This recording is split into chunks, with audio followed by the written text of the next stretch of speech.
Number 6 رقم 6 ينسوتو يوشيدا. Number 7 رقم 7 ينسوتو إندو. Number 8 رقم 8 ينسوتو فوسوي. Number 10 رقم 10 شينجي كاجاوا. Number 11 رقم 11 ويوشي مائيدا. Number 17 رقم 17 ماكوتو حسيبي. Number 18 رقم 18 ماسوكي هوندا. Number 22 رقم 22 مايا يوشيدا. The substitutes of Japan team. بدلاء المنتخب الياباني. Player number 2 اللاعب رقم 2 ماساهيكو ميدوها. Number 3 رقم 3 دايجو إيواماسا. Number 9 رقم 9 شينجي أوكازاكي. Number 12 رقم 12 ميوتا موريواتي. Number 13 رقم 13 كوزوراي. Number 14 رقم 14 جوجو كوزوموتو. Number 15 رقم 15 تاكويا هوندا. Number 16 رقم 16 يازوكي كاشيغاوي. Number 19 رقم 19 تاكاناري إيدي. Number 20 رقم 2 ميسورو ناكاتا. Number 21 رقم 22 كوزاكو إيشيكاوا. Number 23 رقم 23 توشي جودا.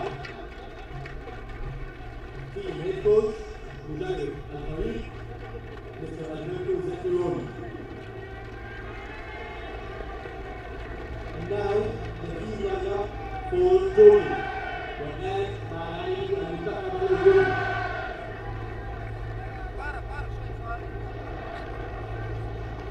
Player number 1 لاعب شمال جولكيبر عادل شاكر.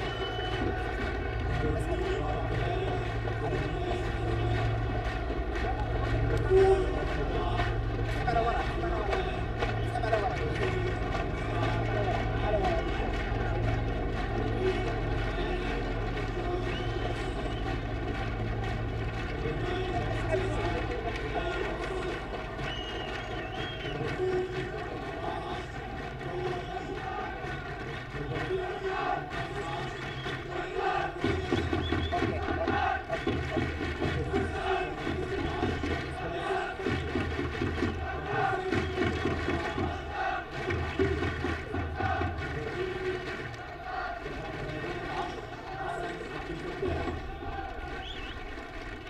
The substitutes of the Bulgarian team بدلاء المنتخب الأردني.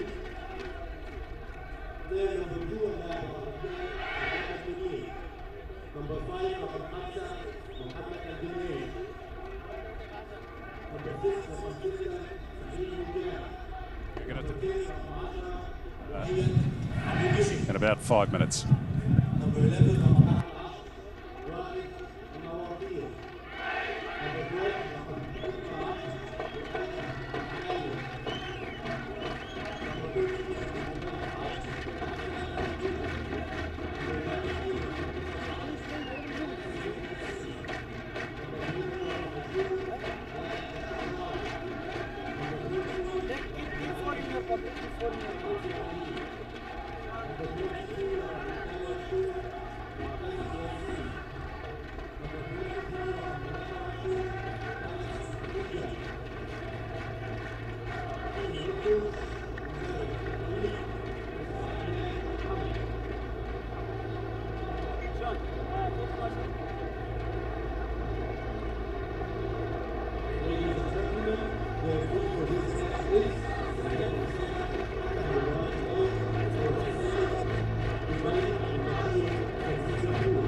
The fourth official, Hamad, Mr.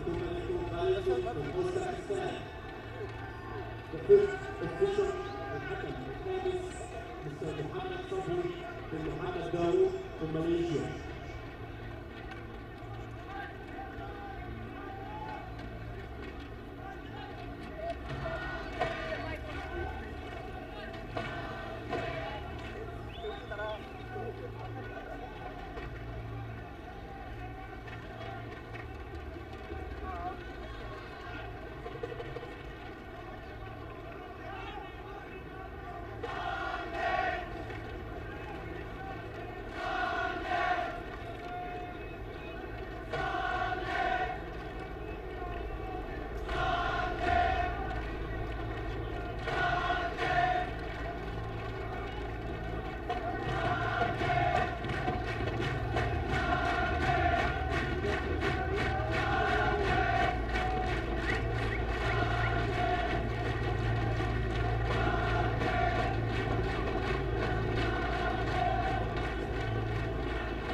A very warm welcome to the Qatar Sports Club right in the heart of Doha for this Group B encounter between Japan and Jordan. It's the Asian Cup's first look at one of the pre-tournament favourites.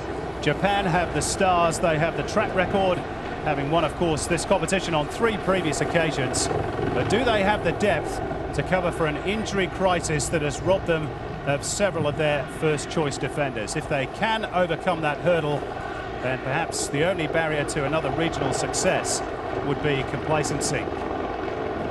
Jordan are not expected to put up much of a fight today, but then they weren't 7 years ago in China when they gave the Blue Samurai an almighty scare before bowing out on penalties at the quarter-final stage. They have nothing to lose at the Qatar Sports Club this afternoon. Temperatures perfect for football, 22 degrees in the Qatari capital. 68% humidity and a bit of wind as well, blowing at 18.2 kilometers per hour. And a bit of a sandstorm across the Qatari capital today as well, which is why you'll see a little bit of haze on your screen. But the playing surfaces here in Qatar have been first-rate, and there can be no excuses for either side today. Plenty of Jordanians have made the short hop across from Amman. There's a good contingent of those wearing blue as well. And all we await now is the arrival of the two teams. Japan, of course, champions 1992 on home turf. 1996, they backed that up and then won it in 2004 as well, but knocked out at the semi-final stages 4 years ago in Southeast Asia. And there's their new coach, Alberto Zaccheroni, the Italian who took over after the World Cup from Takeshi Okada. And what a good World Cup the Blue Samurai had, getting through to the second round before they were eventually knocked out on penalties. But the regional stage has been pretty much theirs for the past decade or so, and expectations high once more amongst those wearing the blue jerseys of Japan.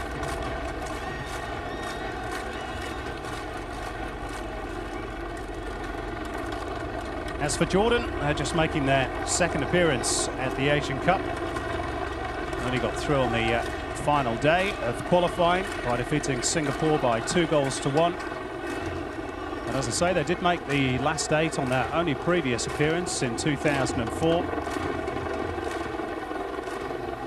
And their coach Adnan Hamad has said that this qualification is a gift for the nation. If they get any further in the group stage, then they will be showered with gifts themselves on their return to the Jordanian capital. Ladies and gentlemen, please welcome to the field of play the national team of Japan Jordan.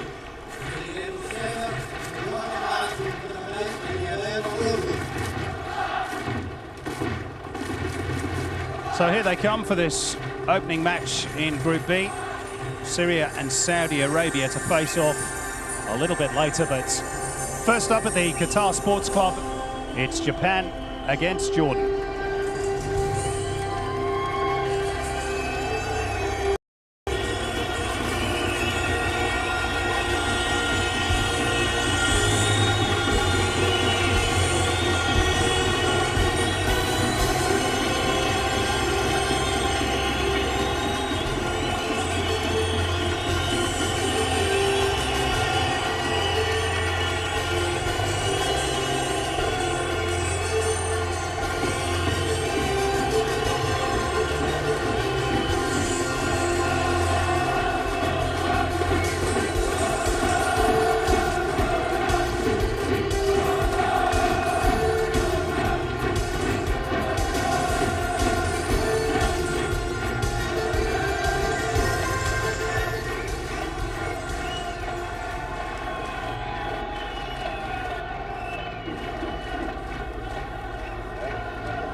Ladies and gentlemen, please rise for the national anthem of Japan. السيدات والسادة، يرجى الوقوف عند عزف النشيد الوطني لمنتخب اليابان.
National anthem of Jordan.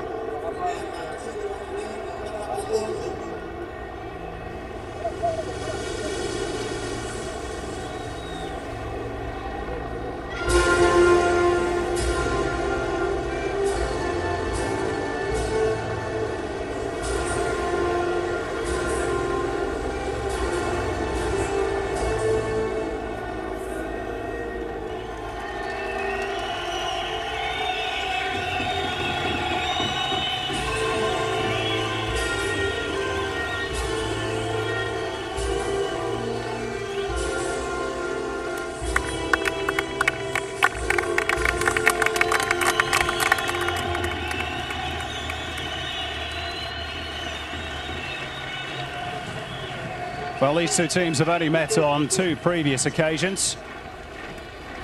And Jordan are yet to win. The one draw back in 2004. And another encounter which ended in defeats for the team from the Middle East. The referee today is Abdul Malik Bashir. He and his 2 assistants, Jeffrey Go and Haja Maideen, are all from Singapore. And Malik is used to the big occasion and Japanese sides. He refereed the first leg of the 2008 Asian Champions League final in Osaka, won by Gamba against Australia's Adelaide United. The team lineups, defensive issues, of course, for Alberto Zaccheroni. First choices Marcus Tulio Tanaka and Yuji Nakazawa, both injured and not at this tournament. Ditto their replacements in Noha and Iwamasa. So Yasuyuki Kono and Maya Yoshida take the central berths. But the rest of the team is stuffed full of quality. Keisuke Honda, arguably Asia's best player. The gifted playmaker Yasuhito Endo. And the exciting Shinji Kagawa, who scored goals for fun for Borussia Dortmund in Germany this season. The 2 captains, the 2 number 17s, Hasebe of Japan and Akil of Jordan.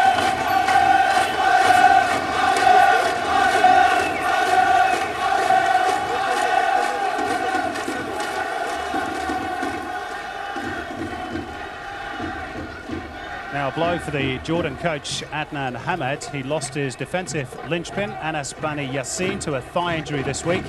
So Shadi Abu Hashash gets the nod in defence. Watch out for the long-range shooting of Bassam Fati. The front 2 as well will pose a threat to Japan if they can get the ball to them. Hoda Al-Saifi plays in Cyprus for Alki Larnaca, and Abdul Adib had a brief spell in Belgium with KV Mechelen.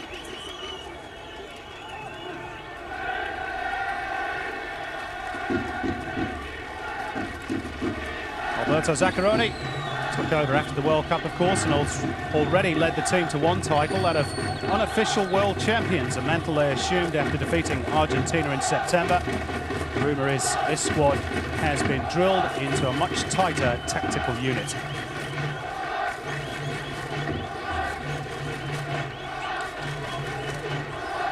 The now familiar huddle seems to have spread right around the world, being undertaken by the Jordanians, and there's their coach Adnan Hamad.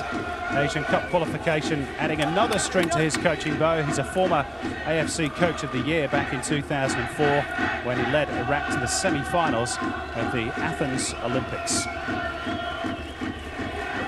Quick check on the benches. Shinji Okazaki is a goal-scoring threat should Zaccheroni choose to go to the bench.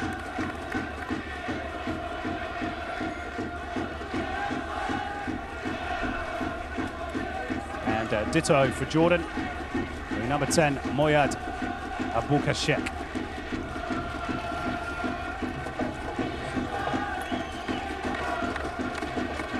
So we're all set at the Qatar Sports Club.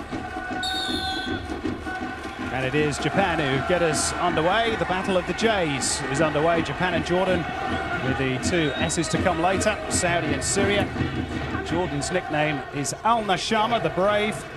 And it would take a brave man to bet against Japan today, Andy Harper. But certainly would, although Jordan will feel they have a point to prove. It's interesting how the draw has put this group together. 2 regional giants in Saudi Arabia and Japan against 2 smaller footballing countries, certainly as far as success is concerned. Jordan and Syria. Real David and Goliath group. Japan raging hot favourites coming into this game. For Jordan to survive, their game would be built around getting out of this with a draw.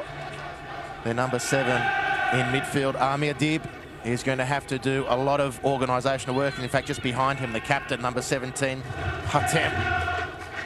In trying to organise a surprise result against Japan, everything's going to have to revolve around those 2. And already it does look as though Abdul Adib is going to plough a lone furrow up front. Oda Al-Shaifi, who's nominally the other striker, has lined up almost in front of his left fullback. But he will try and break and add some support, as he's trying to do here, if Jordan get the opportunity. Understandable tactics from Adnan Hamad. Fascinating that they were bottom of their qualification group up until the last day And they defeated Singapore by 2-1 and climbed 2 spots to claim the final qualification spot. Suleiman Al Salman with a teasing cross though into the penalty area. And the first touch of the football for Eiji Kawashima, the Japanese goalkeeper. Yeah, good encouraging start from Jordan. The more decent touches they get early and the more fluency they get moving forward, just to get rid of a few nerves as much as anything, will really help them. And that was a nice foray upfield. You're going to have to bunker in again. This game will take a very familiar pattern very early. That's with Japan, with a huge weight of possession. They'll be patient. They'll prize the Jordan players out of position as best they can. And one slip up from the Jordanian defence, expect Japan to pounce with a keen dribble and incisive pass, just like this. Matsui into the channel for the captain Hasebe. Taking on the defender Bassem Fateh, and gets a decent cross in too. It'll pop out here for Yasuhito Endo. Akil, the Jordanian captain, is down with an injury in the penalty box. Play continues towards the near post, and it's behind for a corner off the boot of Bashir Bani Yassin.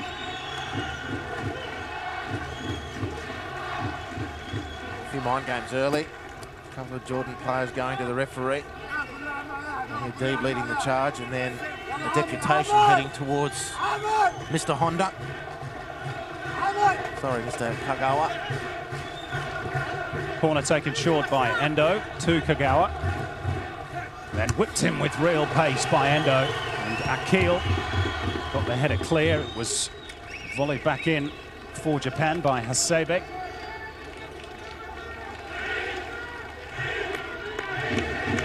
Already the pattern that we thought might occur in this game is starting to take shape. Surely a foul throw though by Uchida. Break here for Matsui. Another throw in for the Blue Samurai, conceded by Bassem Fateh. Looks like Uchida is shaping for the long throw in. He's got good distance too. And that's very coolly done by Suleiman Al Salman to chest it back to his goalkeeper. Well, what works against Japan in this game, if anything does, Simon, is the historic difficulty they have winning matches convincingly in this part of the world. Very frequently drawn bark rain. On the odd occasion in qualifying have lost in Myanmar. But when they've come to play Oman and they've come to play Jordan, which has only happened very infrequently, but Syria they haven't had a huge amount of success against, UAE either. They might get the 3 points, but it's not as though they leave the Gulf with a barrage of goals next to their name.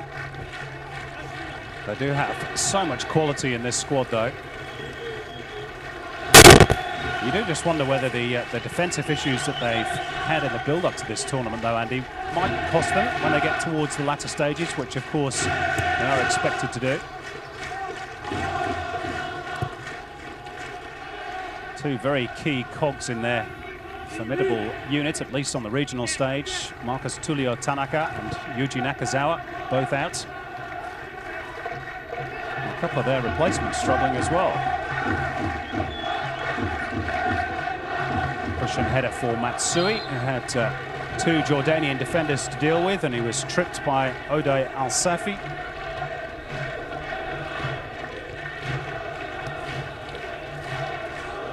Matsui.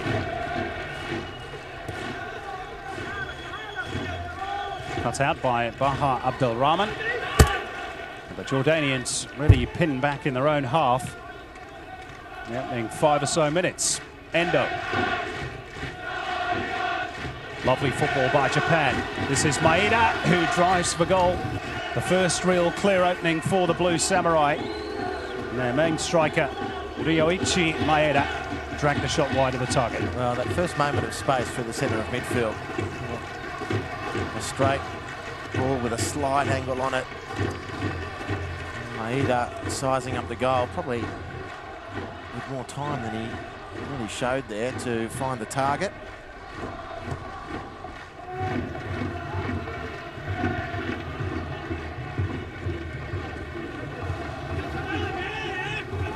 But perhaps a portent of things to come for Jordan.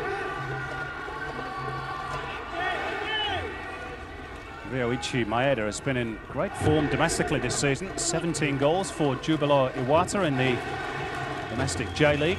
Got in the Golden Boot jointly with Nagoya Gramps' Josh Kennedy. He won't be at this tournament, of course, with Australia. He's out with an injury.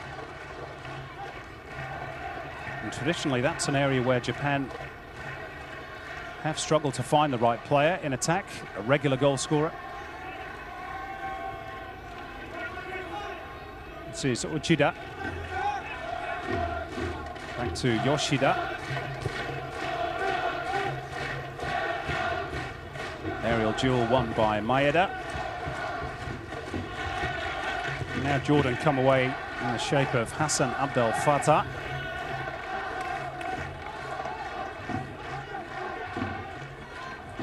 Really struggling to find any real rhythm in these early stages. Al Nashama, the brave.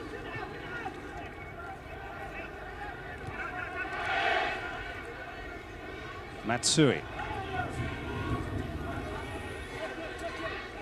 Very much at the heart of the engine room for Japan. Maeda showed a little too much of it to Hassan Abdel Fattah.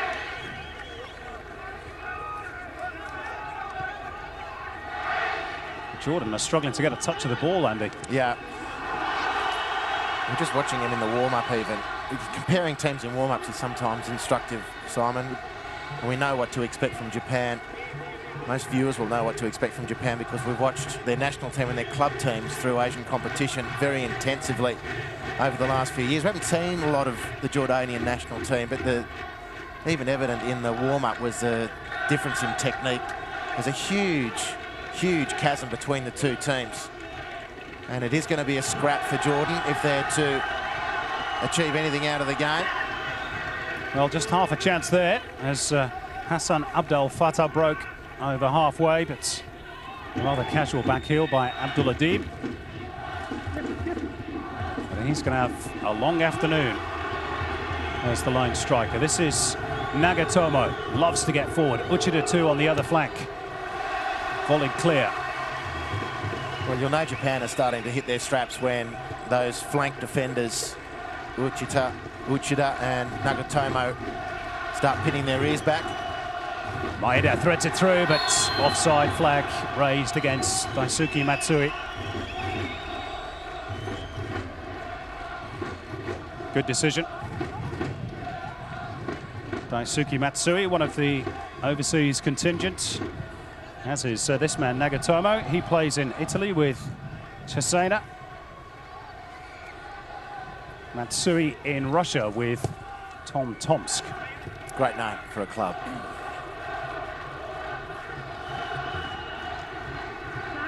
It's a real feature of the Japanese national team. In its current guise, the number of players who are forging careers in European leagues, most notably in the Bundesliga, really speaks to the strength of the Japanese football component at the moment.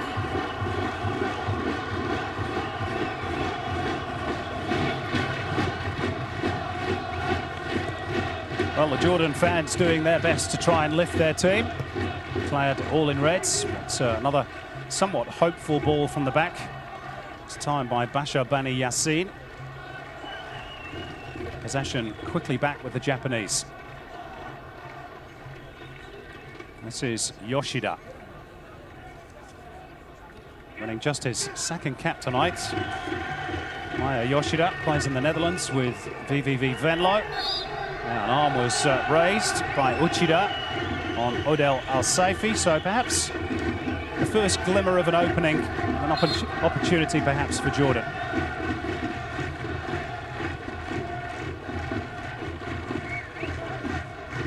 And it's virtually taken them 11 minutes to get out of their own half. Well, that one run down the right-hand side after about 2 minutes, which resulted in a cross. Since then, it's been a wave of blue flooding forward. Hamad is a free kick specialist, all about delivery, but over the head of Odell Al-Saifi, easily gathered by Kawashima. And away come Japan in the shape of Shinji Kagawa. A little bit too much weight on that for Matsui. Applauds the intent. What great form Shinji Kagawa is in at the moment, Andy, for Borussia Dortmund. Oh, brilliant. There's a number of journalists from Germany at the ground today. A number of them in because of Bayern Munich's match at the Aspire Stadium last night. It's another whole talking point in itself, really, let's face it. Yep.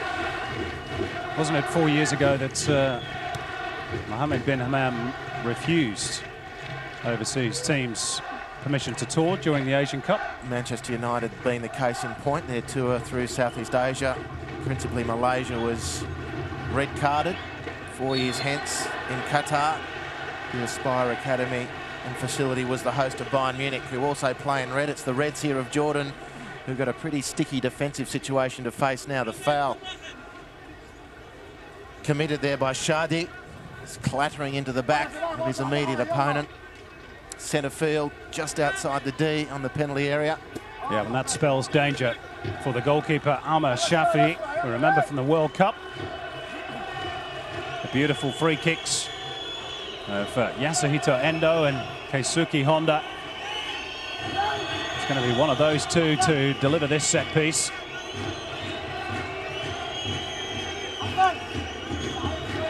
Will have been something Adnan Hamad, I'm sure, will have drilled into his charges. Don't give away set pieces in these sort of areas, because Japan have the potential and the talent to really punish.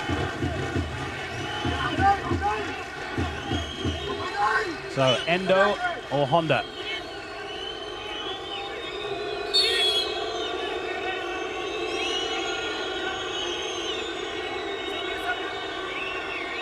It is Yasuhito Endo. Not his best effort, in fairness, but then a beautiful little clip over the top. And Jordan scramble it away. Shinji Kagawa will race after it. Didn't really get good contact, the Borussia Dortmund flyer.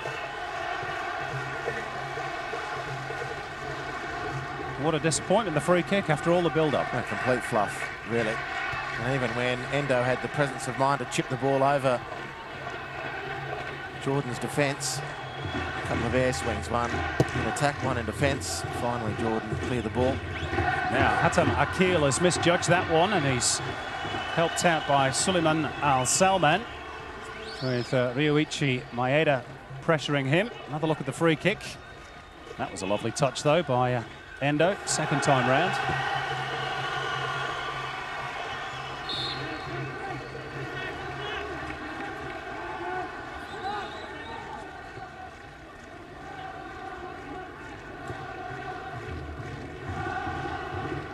Well, they've almost got to the quarter-hour mark, Jordan, without conceding, despite heavy Japanese pressure. Racked up over halfway by Suleiman Al-Salman. Abdul trying to make himself as busy as possible to put a bit of pressure on the two central defenders.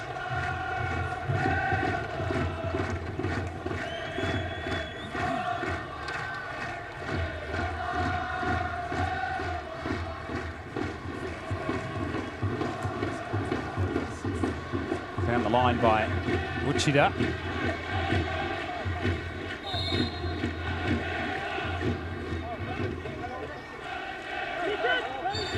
Japan ranked 29 by FIFA. Jordan a lot further down that particular list. They and the Saudis tipped to get out of this group. Here's a chance for Japan. Keisuke Honda trying to dig it out. Well done, Hatem Akil to the rescue for Jordan. Now Odell Al-Saifi. Chance for a break, perhaps, for the Jordanians. Hassan in fields. Nice skill by Baha Abdul Rahman. And quickly closed down by Shinji Kagawa. Beautiful footwork by Nagatomo. And Japan are out of danger and on the attack again. I'll tell you what, Simon, as well as the football match is now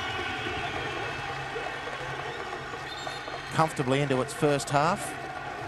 The crowd's built up really nicely. The Jordanian fans have expanded in number. He's still coming through the turnstiles. Honda just beaten. They're scrambling well, Jordan, in defence when they need to. Even the best of them. Shinji Kagawa can have air swings. To the Sunday pub footballers watching, take heart. Adnan Hamad, the Iraqi coach, 4 times he's coached the Iraqi national team. Got sacked by Iraq for failing to make the final stage of 2010 qualifying last time round, Simon, which is fascinating because if the Iraqi authorities had appealed the ineligibility of a Brazilian playing for Qatar by the name of Emerson, they would have had 3 points and a 3-0 victory reinstated, and they would have made that final qualifying stage. Some bizarre goings on at times. Yeah, does make you scratch your head. Well, the administrators don't process the paperwork and the coach gets sacked. Go figure. Poor old coach always pays the price, doesn't he? Anyway, here come Japan again. Suleiman Al-Salman is back on the park for Jordan after a bit of treatment for an injury.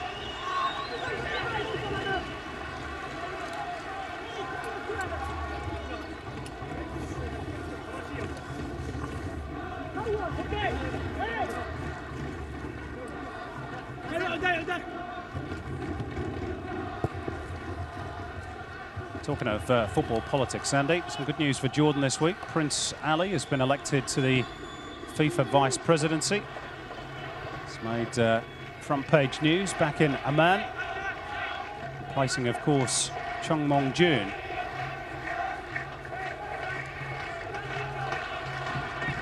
So they're certainly making a mark in administrative circles and trying to do so on the football pitch as well. Well, they're making a mark in the region, Jordan, one of the more progressive Gulf countries. Very encouraging economic growth in a country that, compared to some of its neighbours, struggles for natural resources. They don't get to live off the fat of the land as some of their Arab counterparts, Arab colleagues. And they're looking at now making a charge in the world of football. Increasing levels of attention this part of the world. The Asian Cup plays its part, of course. Qatar's successful bid to host the 2022 World Cup is only going to magnify the interest in this part of the world. It's one of the reasons that the FIFA Exco have decided to bring the World Cup here. Jordan, you'd imagine they're going to start organising themselves to have an increased chance of qualifying. Never made the World Cup finals. Only made the Asian Cup finals once. Gave that a red-hot go, as you said. Perhaps as a measure of the outcome of that match, losing on penalties to Japan, they're looking to exact some sort of retribution. And the squad is very much made up of veterans from 2004. With a sprinkling of youngsters that competed at the FIFA World Youth Championships 4 years ago. So something approaching a golden generation, a golden age perhaps for football in Jordan. Small steps, of course, when you're trying to make an impression on the world stage. FIFA ranking at 104 at the moment. They are holding one of the regional heavyweights after 20 minutes of this contest at the Qatar Sports Club. That one chance for Ryoichi Maeda aside, they've defended pretty well. Yeah, Japan will take this very easily. And they're not going to bust their gut in trying to win the first game. They'll just be concentrating as well as they can to make sure they do just win the first game. Saudi Arabia will require a whole heap more effort, and they're not going to know what to expect from Syria. So it's Matsui. Uchida, bit of a bobble on the pitch, which is otherwise looking pretty perfect, and a little threaded through ball for Hasebe. Again, had a little bit too much weight. I also find very interesting the selection of Zaccheroni as coach. There's not a lot of Italian influence in Japanese football, certainly as we see it through the J-League. Most of the coaches who get appointed fit a certain cultural international trend. They've had Zico, of course, coaching and infatuated with Brazilian footballers in the J-League. Indeed, Zico has a huge influence at the Kashmir Antlers club, so that was not a huge surprise. Philippe Troussier, who took them to the 2002 World Cup, the White Witch Doctor. Just break off as Honda feeds Shinji Kagawa. Checking back onto the right boot, and it was a teasing delivery and fisted away by Amr Shafi. You're no surprise that Troussier, as a Frenchman, would get the job, because a lot of the Japanese development system was modelled off Clairefontaine out of France. And then, of course, there's plenty of German coaches in the J-League. Apart from the odd fan banner in Italian, I can't think of a lot of Italian influence. Indeed, many Italian players had gone to the J-League. Toto Schillaci was one, Daniele Massaro another.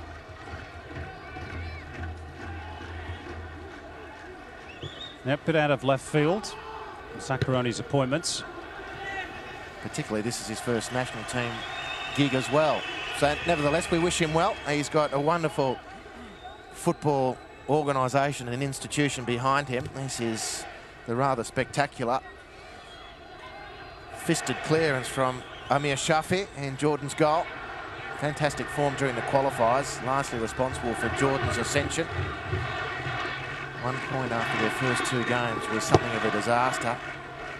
Away loss to Singapore, those global football giants, and a home draw against Thailand. Indeed, final qualifying day, they needed Iran to beat Thailand at the Azadi, or else they wouldn't have qualified even if they did win their last game. And it took till injury time for Yaved Nekonam to score against Thailand. 1-0 at the Azadi. Jordan win against Singapore, and they're through.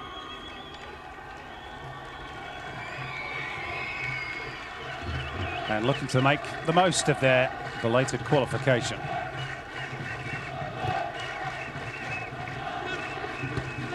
Nagatomo. Back for Kono. Yasuhito Endo, always available. Lovely football by Japan.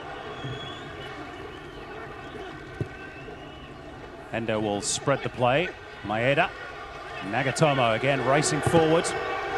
Another corner for the Blue Samurai. Beautiful work, Japan. I mean, it's ponderous at times, and then when the field opens up, Endo with a first-time pass into left midfield. That was the trigger for Nagatomo to bomb forward and win the corner as a result. Which Endo will take. Again, doesn't get past the first man, and then the volley is beaten clear by the goalkeeper, and then the follow-up is in the back of the net, but the flag is up. And Yoshida is denied his first international goal on just his second appearance. The initial effort from distance was by the captain, Hasebe, but the Singaporean assistant referee immediately stuck the flag up. I can only assume Amir Shafi saw the Hasebe effort late. It's come through plenty of legs as well, but he did move late, the keeper. Yoshida adjudged to be offside.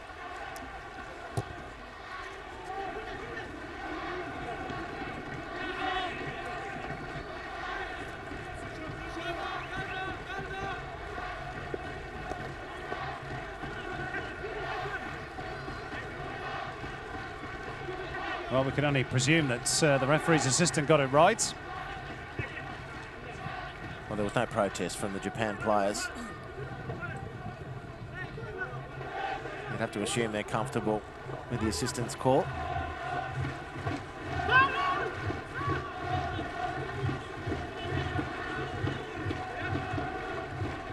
Ground continues to fill with latecomers at the Qatar Sports Club. Capacity of 20,000 here. It's not full by any means, but very, very healthy contingent of Jordanian fans. It's one of the bonuses of hosting an Asian Cup in the Middle East, of course. A lot of West Asian sides, not too far to travel for either the teams or the fans, as Nagatomo again uses the opportunity to come forward. Endo square. They look for Uchida. He's in behind.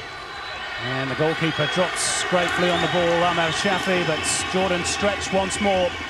Japan starting to find some fluency. Well, they're starting to turn the screws. We'll just pick up this action in replay as the ball swings out to Uchida, who'd overlapped down the right, but only moments earlier it was Nagatomo again down the left. And when you've got both fullbacks flooding down either flank from Japan, you know they're starting to get into the swing of things. They've spent their time in the opening match and the opening minutes of the match finding their feet, sussing out where the opponents might like to play their football, if indeed they're going to be able to play their football. And gradually, Japan will muscle up more and more. Trip on Hassan Abdul Fattah.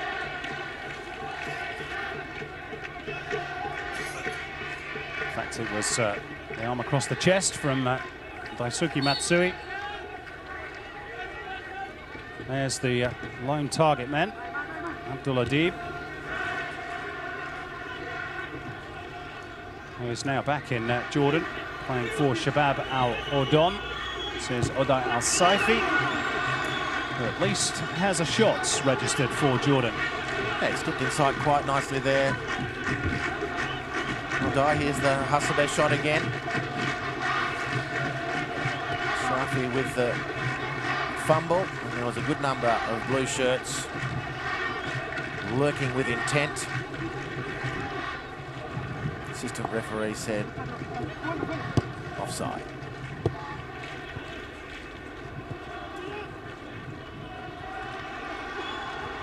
Now Jordan managed to break it up in midfield, thanks to that man Hassan Abdul Fattah again, and they look for Abdul Adib. They'll try and hold it up while support arrives. There's an opportunity here for Jordan, and they get a shot on target through Hassan Abdul Fattah, straight down the throat of Kawashima. And listen to the noise from the stands when Jordan got close to the Japan penalty box. Well, it was good forceful play from Jordan. Get the feeling it's their best option, but it was a nice ball over the top that asked serious questions of Kono.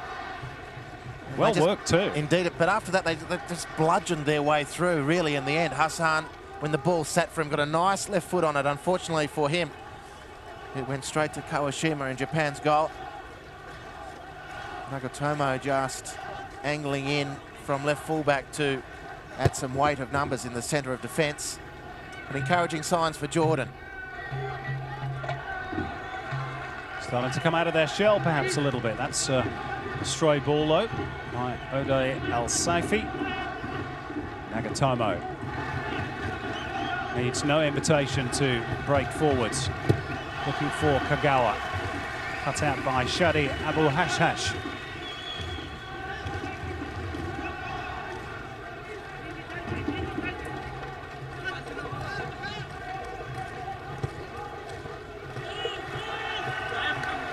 Half an hour played in Doha. Japan 0, Jordan 0.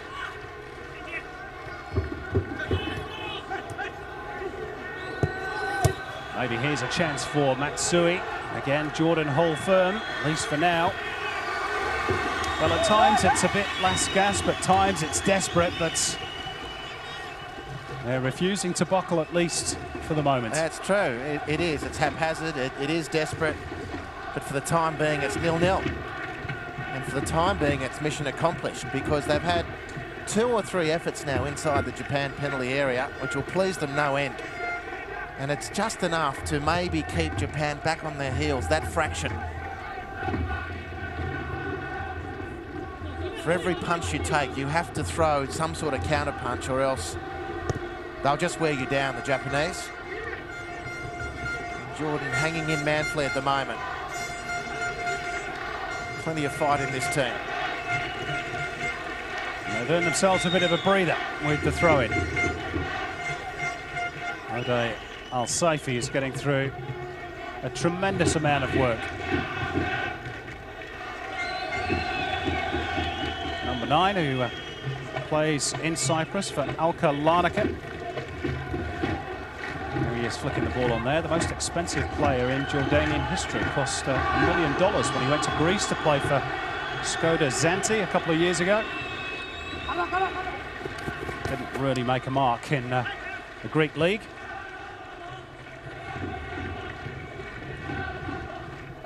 Matsui feeding Hasebe.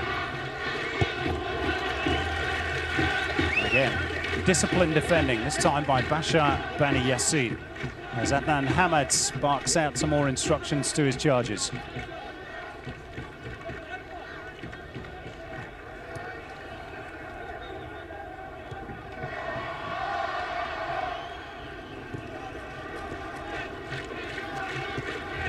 Kagawa.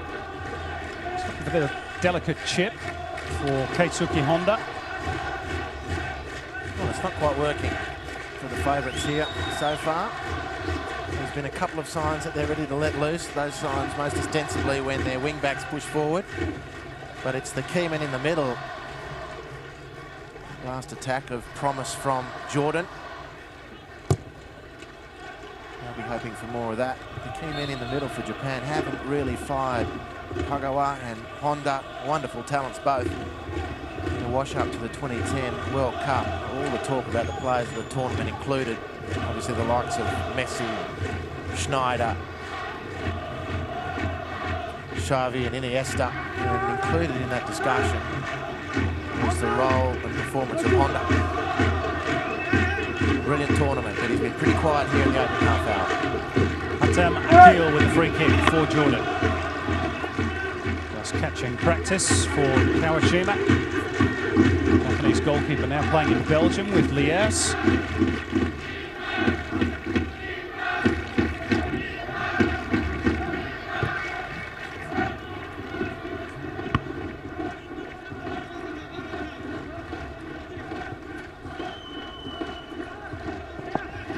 Yoshida. Little give and go by Keisuke Honda. But again, the Jordanians alert to the danger. They've been very focused, and they still have to be, but the flag is raised for offside against Keisuke Honda. There he is, arguably the best player in Asia at the moment. Clearly offside. Some rumours of interest from Liverpool for the services of Keisuke Honda. Maybe that's now on the back burner given the coaching changes at Anfield. Honda has expressed publicly his desire to go and play in the Premier League. Currently with CS in Russia.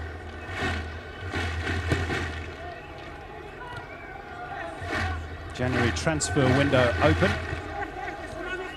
Lots of speculation about plenty of these players competing at the Asian Cup. Oday Al-Saifi believes he was fouled and has remained on the turf. And to that end, Japan Sporting League kicked the ball out of play.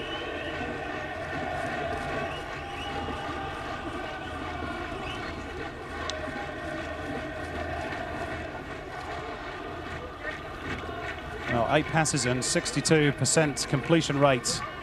But really, it's his defensive display that has impressed. In the opening 35 minutes, he's given great cover for the left fullback. They've basically been pretty well organised, Jordan. Japan have come to expect that sort of approach from opponents in Asia. They are one of the dominant forces, and in any part of the world, the dominant teams often get frustrated by teams that pack defences. It's a clear foul by Shadi.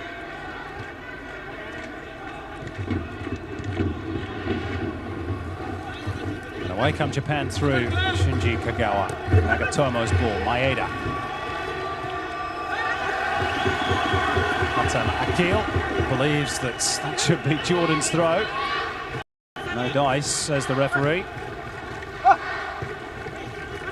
Endo square for Hasebe. Nagatomo with the quick feet. And he finds the goalkeeper. Steady as she likes for Jordan. No worries at all. Nagatomo continues to probe down the left. He's been the outstanding player for Japan when in possession so far. No one on the end of his crosses, or his crosses have been ill-directed on that occasion. Amir Shafi, straight into the breadbasket. No drama. Now, a bit of a lucky break there for Jordan. They've got a corner out of it. It appears as though the ball was about to drift out of play, but it struck the corner flag, and that's good persistence by Al-Nashama. Well, on such details, things can decide football matches. So the noise levels raised inside the Qatar Sports Club as Amir Deeb prepares to deliver this corner. Referee's not happy. He's beckoning Kono, the Japanese central defender, towards him. Something happened off the ball, perhaps, between he and Hassan Abdul Fattah. So take two, Jordan's first corner of the game. And a free header at the far post is just wide by Bashir Fattah. Well, a real chance for Jordan. And let's be honest, they're probably not going to get too many. Nagatomo completely misjudged it. Bashir Fattah with time to judge the ball towards the far corner, but not making A.G. Kawashima work. Oh, I thought he did tremendously. Nevertheless, Bashir Fattah, he didn't try to punish the ball. He judged quite correctly. And Kawashima was closer towards his near post, and there was plenty of space. And he tried to steer the header into the far post. There's a great chance for Jordan. They're going to trouble from set pieces. They've got some tall, gangly players, a couple of muscular individuals as well.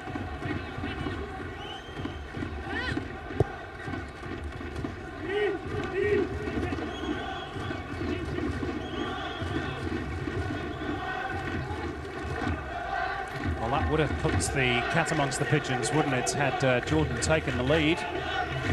As it is, it remains goalless. And here's Matsui, making good progress for Japan. Held up by Ode Al-Saifi. And now Jordan perhaps can launch a counter-attack. Amir Deeb being pursued by Nagatomo. Slips it in field for Baha Abdulrahman. It's maybe a foul on Amir Deeb, but Abdul Malik, the referee, happy to try and play the advantage.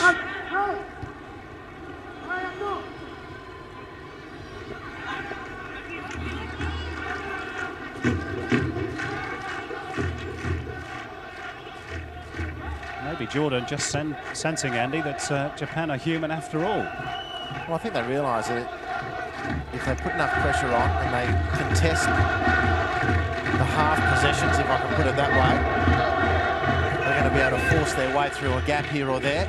Still got to be opportunity for Kagawa. Oh, it's a great save by Amir Shafi to deny the tricky Japanese number 10. And the first time, really, that they've cut the Jordanian defence to ribbons. And Kagawa forcing Amir Shafi into a fine block. It's a beautiful dummy to release Shinji Kagawa. And when all else was beaten, the goalkeeper was strong and big with good reflexes. Amir Shafi to his right, denying the Dortmund flyer, Shinji Kagawa. Score remains 0-0. Japan should be up.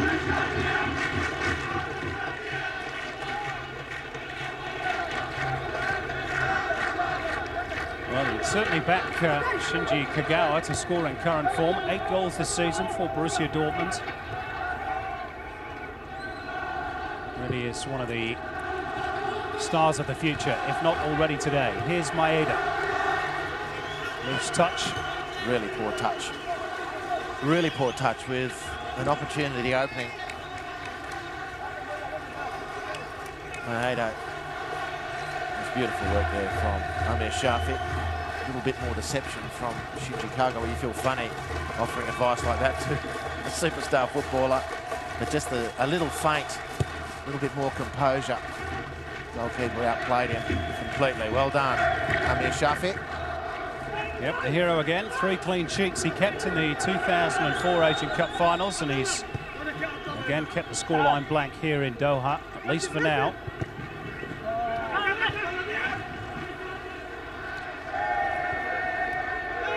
He also saved a penalty from Yuji Nakazawa, by the way. Shafi in those 2004 finals when he went to the penalty shootout. Japan eventually prevailed.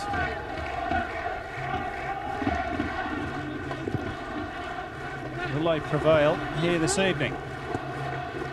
It's by no means a foregone conclusion. Yasuhito Endo. Late challenge by Hatem Akil, and the referee's going to go to the top pockets. And I think that's probably the right decision. He was late and two-footed and from behind. Hatem Akil, the Jordanian skipper. His defence was that he won the ball. But in the referee's defence, he's adjudicated that that was a careless tackle, and I agree with him.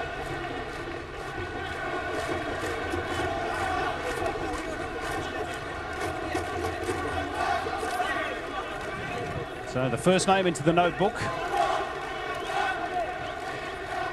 This free kick, a fair way out. Jordanian still arguing the issue with Abdul Malik. Hamad Shafi, who's pulled off some heroics already. Not sure he'll be called into action direct from this free kick. It's a good 35 metres from goal.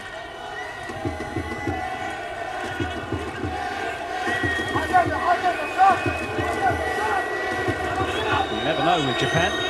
Again, Endo and Honda deciding between them.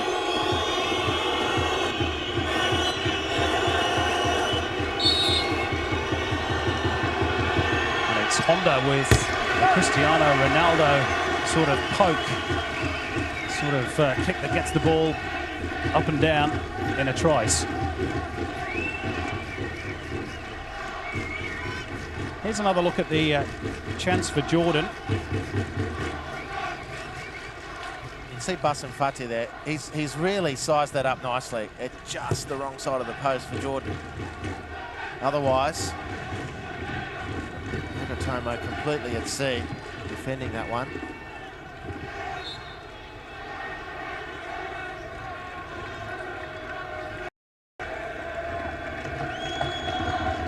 Free kick has gone Jordan's way.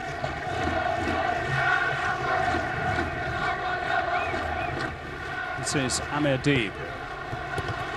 That's the return ball, and Jordan again threatening. Oh, he takes a deflection, it's gone, and Jordan have scored, unbelievable! Hassan Abdul Fattah, and the Qatar Sports Club erupts into a wall of Jordanian sound. They've taken the lead against the pre-tournament favourites. Unbelievable.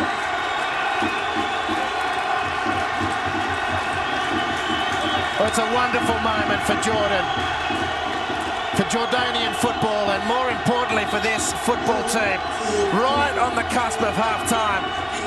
They've hung in, they've defended, they've kicked and scratched, and they've fought for their lives here.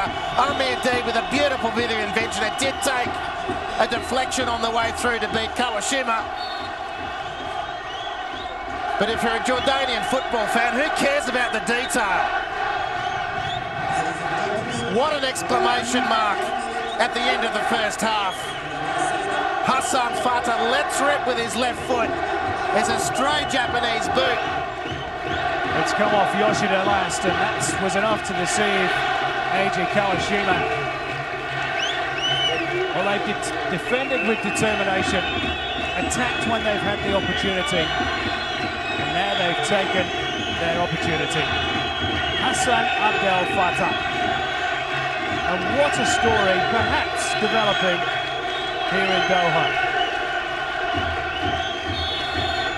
Right on the cusp of half-time. In fact, there is the whistle. And Alberto Zaccaroni has some work to do in the dressing sheds at half-time. Against the odds, it's Jordan that lead. Hassan Abdul Fattah is the hero. Not only here in Doha, but no doubts back in Amman as well. Yoshida, the unlucky man. You can't really point too much blame at his feet, but it was his foot that made the vital deflection. And at the interval at the Qatar Sports Club, it's Jordan, the underdogs, who lead the pre-tournament favourites by a 1-0.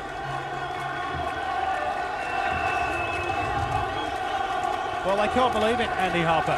They've come in their thousands to cheer on their team, more in hope than expectation. And I don't think even in their wildest dreams did they think that at half-time there'd be a goal up against the Blue Samurai. Yeah, I'm not sure if they wouldn't have dreamt of it. They've come here in numbers to support their team. They love their football.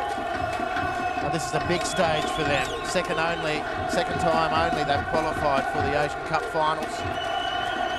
They fell out of the 2004 tournament in the knockout stages at the hands of Japan in a penalty shootout when they were up 3-1 in that penalty shootout. Somehow contrived to lose that penalty shootout and had to say goodbye to the 2004 championship. But I mean, beautiful work.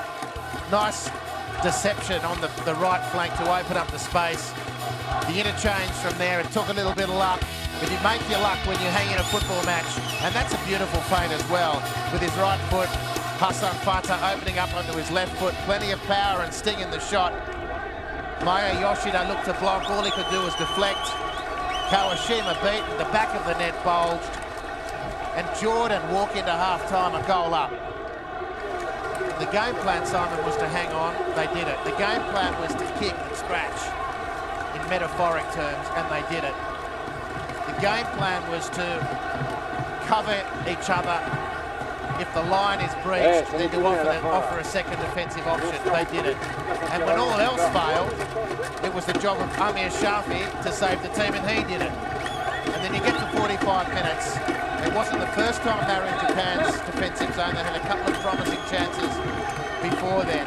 But this is their first real stinging effort on goal, and it came off for them. The job now for Adnan Hamad in the Jordan dressing room, I guess, is to try and keep the lid on the emotions, because they'll be redlining. And what now is the game plan for Alberto Zaccaroni? Perhaps too early to panic, but they'll certainly be a little uneasy after having the lion's share of the play in the first 45 minutes. They've created a few chances as well, without ever really looking as though they were going to take one of them. No, I think the coach has to find something from Keisuke Honda and Shinji Kagawa, the two superstars in a superstar lineup, but they've been pretty quiet. Yuto Nagatomo has been good down the left, Uchida down the right to a lesser extent. Endo hasn't been controlling things. Yasuhito Endo, when he is for Gambo, Japan controlling possession, Japan are a better thing. So the big players have to stand up, more so than they did in the first half. Not been a great day for Yoshida, has it? Only his second cap. He's had a goal disallowed. Well, he's found and now technically he's scored an own goal. He's found the net twice, once for each time. Unfortunately, the only one that counted was the own goal. Here's Uchida again, doing well to get down the line. But look at the numbers. Jordan on their toes, they're alert. Great scrambling by the defenders. They're doing it brilliantly. You know, they're playing exactly to the way they know they need to. They'd never sit down opposite anyone and say, you know, we're going to take Japan on player for player. We believe we can do that. They would never presume to think that. But what they do know is hang in the football match, force issues like this, burst through defenders as and how you can. And if you get an opportunity to stick a shot on goal or force your way through a crowded penalty area to head the ball, then do it. In the end, after those 2 or 3 chances, including this nice header from Bashir Fatih, which Japan didn't defend at all well. Nagatomo completely at sea on the far post. Kawashima possibly had it covered. Now this was Japan's probably best moment of the first half. They cut through the Jordanian defence, and Shinji Kagawa forcing a fine save out of Amir Shafi. Well, it was a nice dummy from Maeda. Kagawa just needed a little more composure, and here's the moment. Amir deep, beautiful turn, set up to face the defence, links up with the goal scorer. That's a delightful feint. He sends Yasuhito Endo sliding in to block the shot, but the feint was gorgeous from Hassan Fatah, and the left foot was pretty admirable as well. Look at that lunge there from Endo, opening up the left foot option. Yoshida diving in as well. The deflection over Kawashima, and however unlikely it might sound, as the sun sets here in Doha with the skyline in the background, it's Jordan 1, Japan 0. And there's the other half-time statistics. 8 shots on target in the first period, equally split, interestingly enough. Just the one yellow card that went to the Jordanian captain Hatem Akil for a late lunch. And look at the possession stats. That just underlines how much Japan have been in control of the game, 71%. But it's goals that count, and Amr Shafi has kept them out at one end, and Eiji Kawashima unable to keep out Hassan Abdel Fattah's effort, courtesy of a deflection at the other. And at the interval, it's Japan 0, Jordan 1.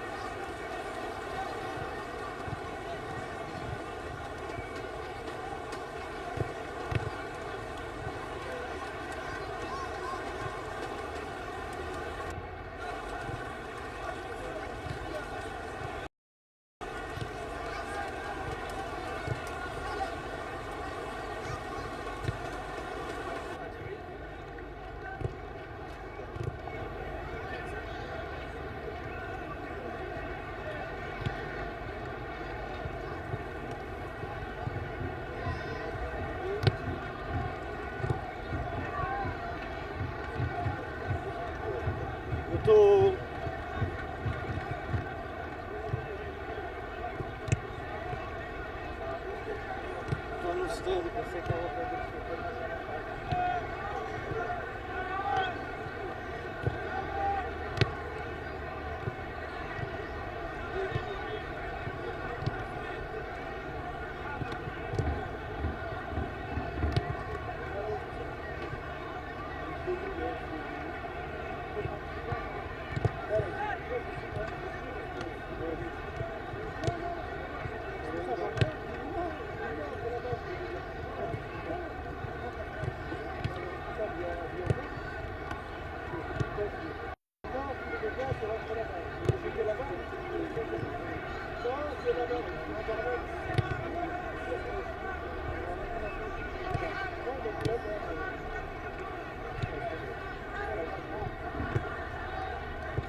Ma perché sei comunque fatica.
Well, Adnan Hamad, the Jordanian coach, said that for his side, a draw would be a fantastic result today. They're a little bit better than that at the moment. They are a goal to the good at the Qatar Sports Club.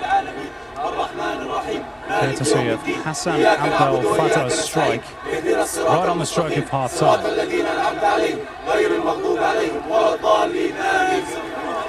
Could they hang on and cause a real boil-over on the opening day of Group B? Anna Shafi has been in good form in the first periods.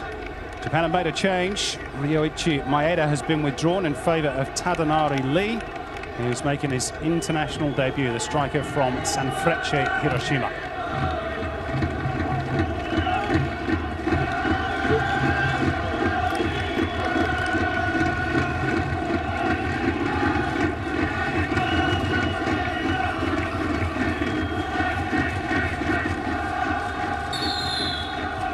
So it's Jordan leading by a goal to nil against all odds, really, who get us back underway at the start of this second period. And Andy Harper, what do you make of that change? Maeda was pretty ineffective in the first half, and Tadanari Lee, who's had a good season domestically, scored 11 goals. And that's really what the Blue Samurai need in this second half. And they have struggled for them over the last 12 months. Just 18 in 18 internationals, kept scoreless on 8 occasions. Well, Zakarani had to do something.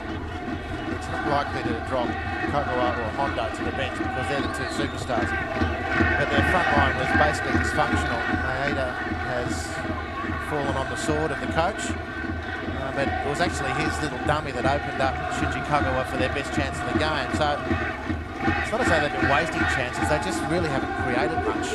And I'll be looking more at Endo, Honda and Kagawa to turn things around on that basis, because they're the three gems as far as Japan are concerned when it comes to fashioning chances. But it is a familiar failing, isn't it, for Japan? Beautiful approach play, not always the finish. But the thing is, that's even what was wrong in the first half. Flat, blunt, True. uninspiring. This is better. Goa held up, and Hutton Akil. Oh, he's had a good game, the captain. Treat. You know, what a warrior this guy is. He's sitting on a yellow card, which is a major concern, because one more slip up and he'll be gone. But he won the free kick fairly then. It was good composure as well, just to dance into some space.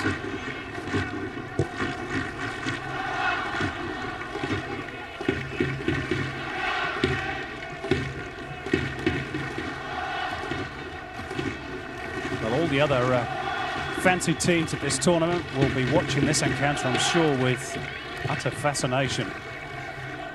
Japan tipped to have little trouble in dealing with the outsiders from Jordan, and giving them as much grief as they did 7 years ago. And here they come again through Baha Abdul Rahman, trying to release Odell Al-Saifi on the left-hand side. Instead, it's Japan. That's a really wayward ball by Hasebi, the captain, and forward comes Suleiman Al-Salman for Jordan.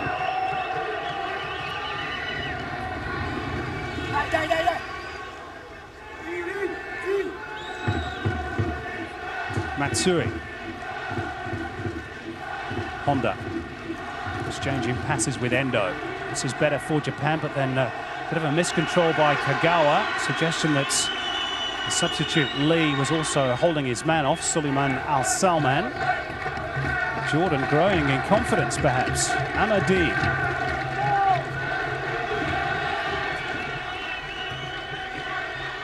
Abdul down the line for the goal scorer, Hassan Abdel Fattah.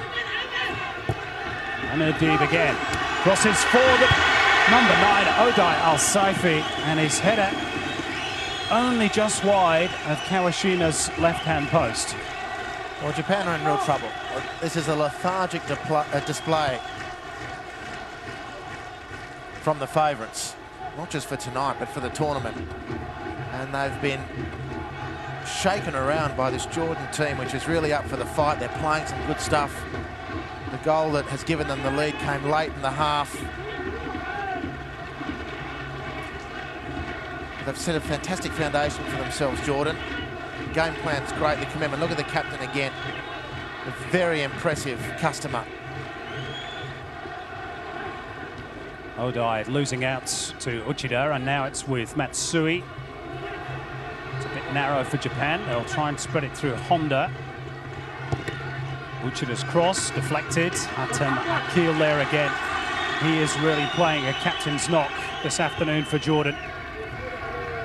One of the overseas-based contingent for Adnan Hamad, plays for Al Rayed in Saudi Arabia.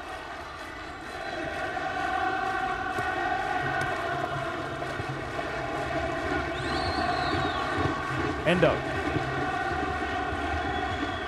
I can't remember seeing a Japanese team pass the ball so poorly. To be watching individual Japanese national team players whose technique is so bereft.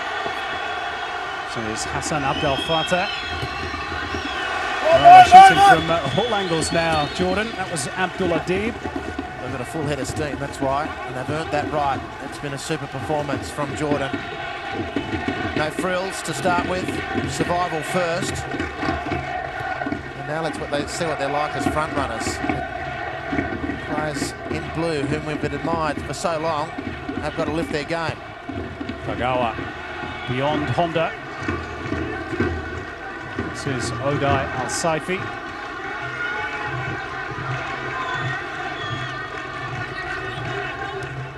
I think he's covered every blade of grass down that left touch line, Odai Al-Saifi. And still found time to almost score a second at the other end for Jordan. Real test this for Japan.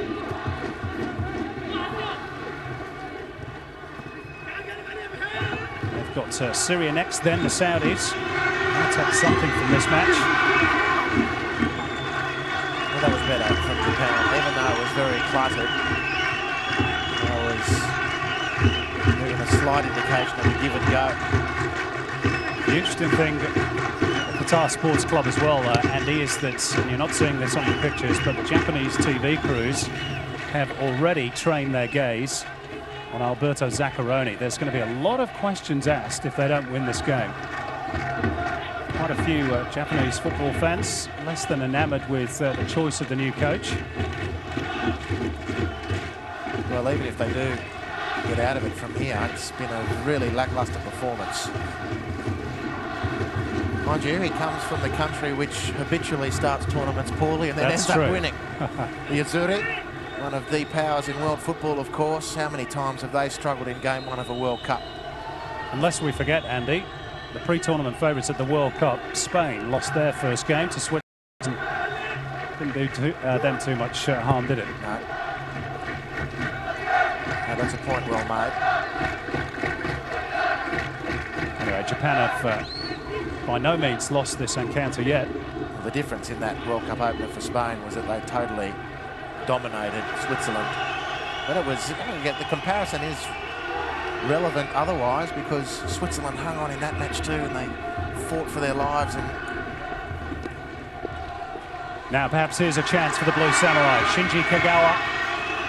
Again, it's too deep for the incoming Lee. And then a foul on the edge of the box brings Captain Hasebe to ground and gives Japan the opportunity from the set piece. Well, this is better already from Japan. There's more craft around the penalty area. Hasebe winning the free kick now. It was an accidental clip there. Actually, just a coming together of legs, wasn't it? I think it was a foul. I'm prepared to pay the Japanese that one. There's been a more impressive last few minutes from them. You can see them flooding players forward into the box. It's more like them. Not been a target on the end of the cross so far. Just look out as this second half develops, just how much deeper Jordan are forced to defend. That'll be a real sign of concern for them if that's the case. Jordan will need to keep pushing Japan back into their own half. They'll need to keep clearing the penalty area for Amir Shafi. If they end up sitting in the goalkeeper's lap, there's a yellow card.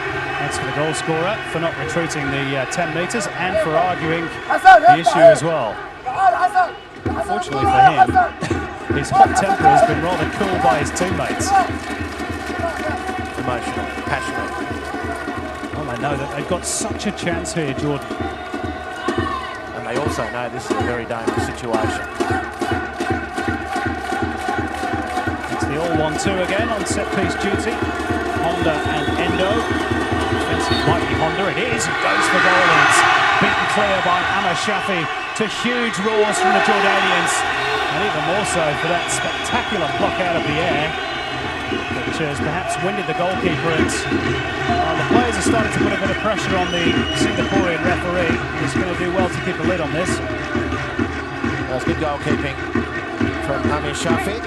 In the first instance, a regulation beating away of the ball with 2 fists, but the way he came and cleared and claimed the repechage opportunity for Japan was very impressive.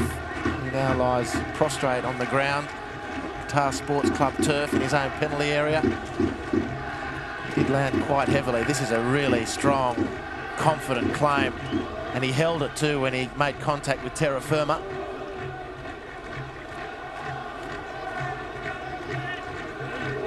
It's terrific goalkeeping. He's been excellent. He really has been excellent. Captain in front of him. Hatem has been good as well. That's at full stretch. That is literally at full stretch, leaping above the pack. No hint, in my opinion, of a free kick there. I don't know what Jordan players expect Cronin to do. He's entitled to stand his ground. He'll be okay. Amir Shafi, 6 saves he's made this evening. As for Al Wadat's, one of the big clubs in Jordan. Actually had a year in Egypt as well with Ismaili.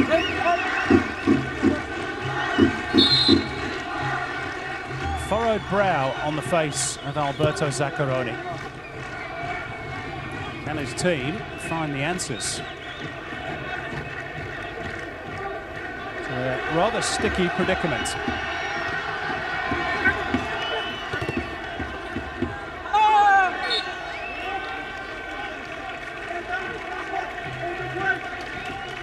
I just think Jordan are being led really well by their two really experienced campaigners. We talked about him just on kick-off very quickly. The captain has been referred to on a number of occasions, and the bloke who set up the goal, about to take the free kick, Hamad, doing an excellent job. It's another test for Kawashima. Poor free kick, however. How often does that happen?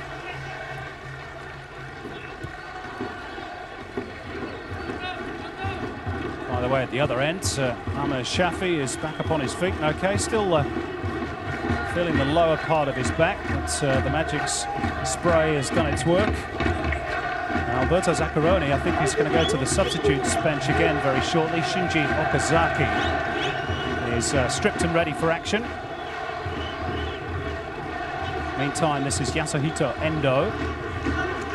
And a poor touch by Kagawa, who's really not shown us too much of the form that has earned him such rave reviews, Andy, in Germany. He's a mile off, isn't he?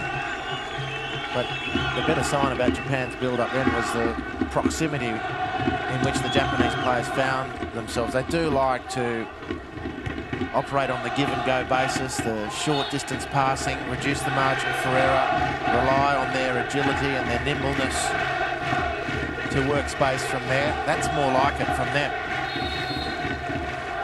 Kagawa's touch was a poor one at the end. It still remains the challenge for Zaccaroni, notwithstanding the changes he's making. For it is Matsui to make way. I thought he'd had a good game till now, one of the better players in my opinion. He makes way for Okazaki. Another one who's just made the move to Germany with Stuttgart.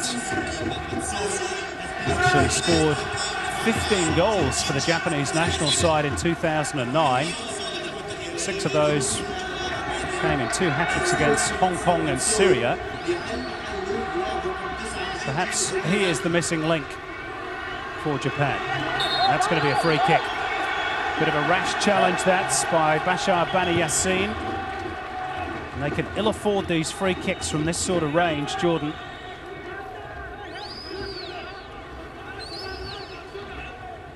I think it was Keisuke Honda who scored the first decent free kick at the last World Cup. Much talked about the Jabulani ball. And I think it was Honda. If he wasn't the first, he was near enough too. Scored a belter.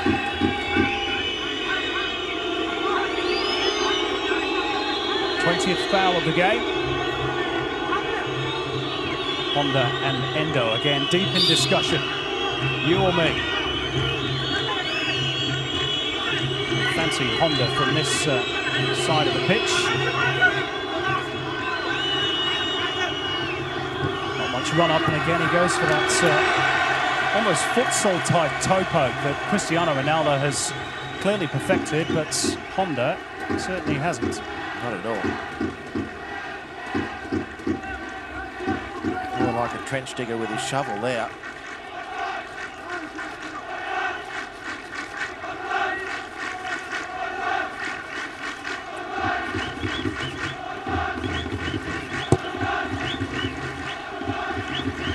Jordan fans giving their team super backing inside the Qatar Sports Club there. Packed in on that far side. They are loving this.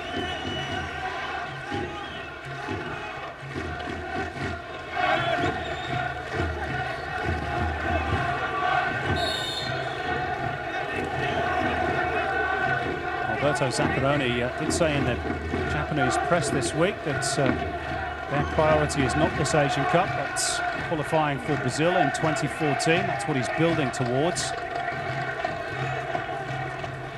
The public will still expect a good showing from the Blue Samurai. This is Kagawa. That was better work. Beautifully quick feet again.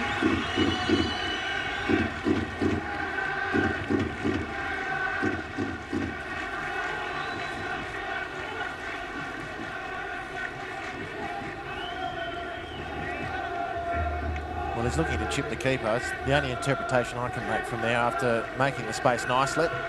He looked to chip the keeper from one of the most improbable situations you can imagine. You've got to do much better, much better than that to beat Amir Shafiq today. He's already shown his mettle. A couple of good saves, a couple of very committed and strong claims from crosses.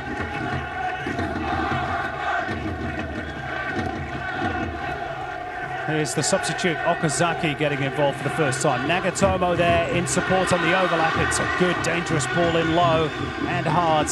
But again, Jordan deal with it. And away they come, the team in red. Through Ode Al-Saifi.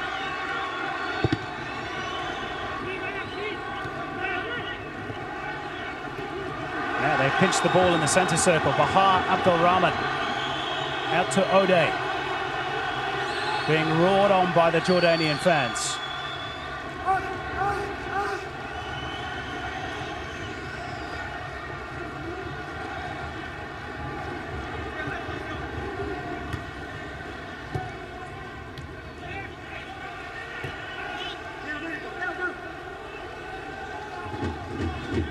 Now they've lost the ball, it's back to all hands on deck.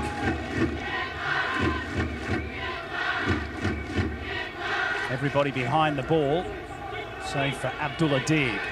Okazaki. Free waits for the cross if he can provide. And a fourth one was Hassabi, the captain, who drills it wide of the target. Well, the evidence here is a good substitution by Alberto Zaccaroni because Okazaki's been lively down the left-hand side. He made space nicely for himself there. Made the space with his right foot, hit a nice cross with his left. That's expert work. And Hassabi adjusted well to the half volley, got himself parallel to the ground. Having done all the hard work, he couldn't then steer the shot goalward. Good chance for Japan. Endo. Again, Okazaki is the outlet. Play foul by Suleiman Al-Salman.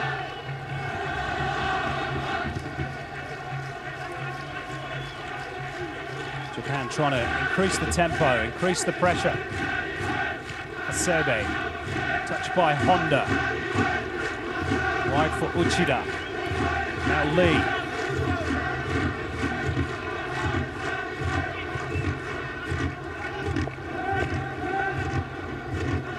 Kagawa. Nagatomo. Again, good defending by the tall, muscular Hatem Akil. Odai with the switch of play. Amir Deeb in a foot race with Nagatomo. He's a tricky customer, Amir Deeb. He's held the ball up well. He needs a bit of help.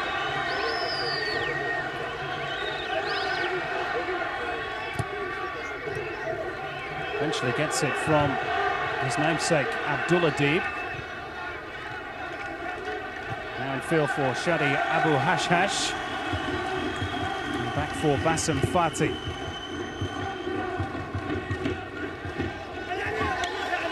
Well, that's good work by Jordan. Yeah, really good, really composed play. Even in those situations, however, you can tell, you can see, it's so clearly evident. It's more of a fight for Jordan to keep the ball individually when under pressure than it is by the Japan players. But they're making up for that discrepancy with an enormous amount of guile and commitment.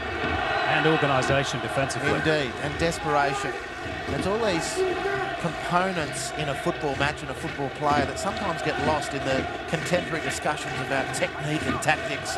There are some really basic entry requirements for international football, and hunger and desperation are two things you shouldn't have to coach, you can't coach. Well, the Jordanians have got it in spades. Best team doesn't always win in football.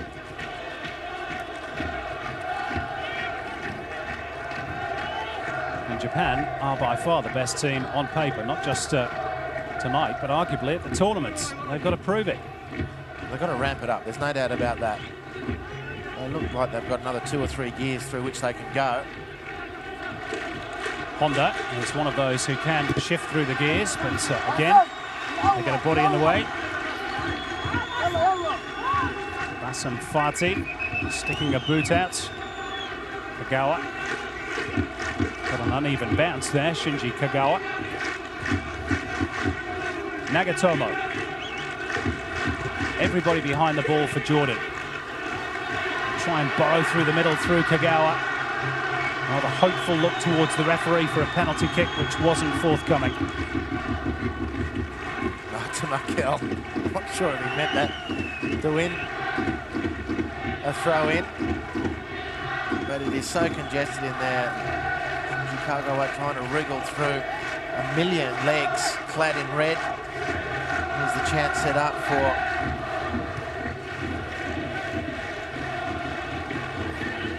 Matsui. Sorry, not Matsui. Hasube. Ladies and gentlemen, today's official attendance is 60,255. Official attendance a shade over 6,000. So it looks a little bit more than that. A lot of Jordanians on the far side, but only a small stadium.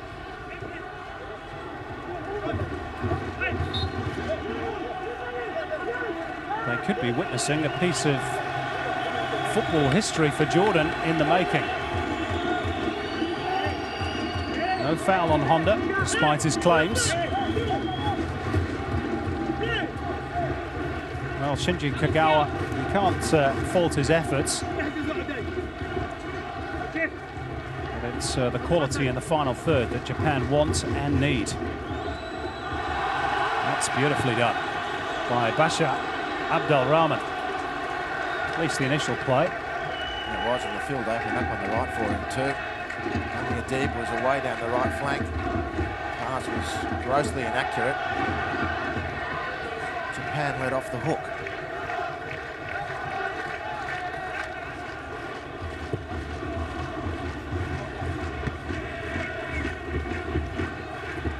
Okazaki and again Jordan fully prepared to battle physically. Suleiman Al Salman has been penalised.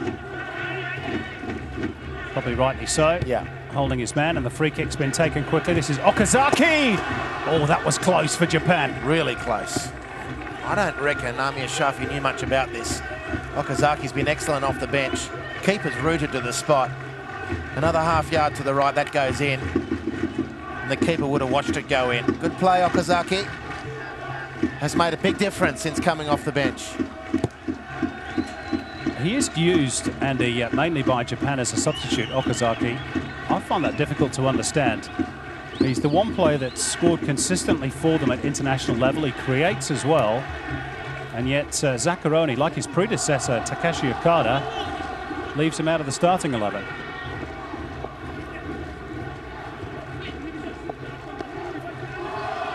Only to be fair, the coach sees him every day. We don't. Here is Okazaki. And that's terrific defending again by Jordan. Suleiman Al Salman just stood his ground and said, "Thou shalt not pass." Nagatomo might do, though. Beaten clear again with the fists of Amir Shafi. And Jordan Abdel Fattah. And now O'Day. The Jordanian fans on their feet again. There's not too many options wide right. That's where O'Day is heading. But he's got the free kick. Well, I didn't see much of a free kick there, to be honest. Nevertheless, it was awarded. It was a good burst. I agree with you, Simon. He has been mightily impressive, O'Day. It's lung bursting, raking runs down the left-hand side. He's spent plenty of time and energy covering his teammates and winning tackles, but he's shown a real willingness to burst forward, principally with the ball at his feet. Pretty much typified the Jordanian approach here this evening. They'll be glad of this little breather, though. They are 20 minutes away from an almighty shock here at this 15th Asian Cup. Still they lead. And for all Japan's huff and puff, the scoreline shows no sign of changing, at least yet.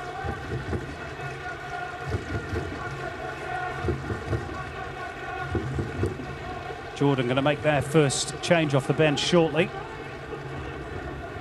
Meantime, Hasebe. Oh, that's a beautiful ball, and Uchida roving down the right gets a corner for Japan. He did well. We need to see more of, or Japan need to see more, I should say, of Uchida. change time for Jordan.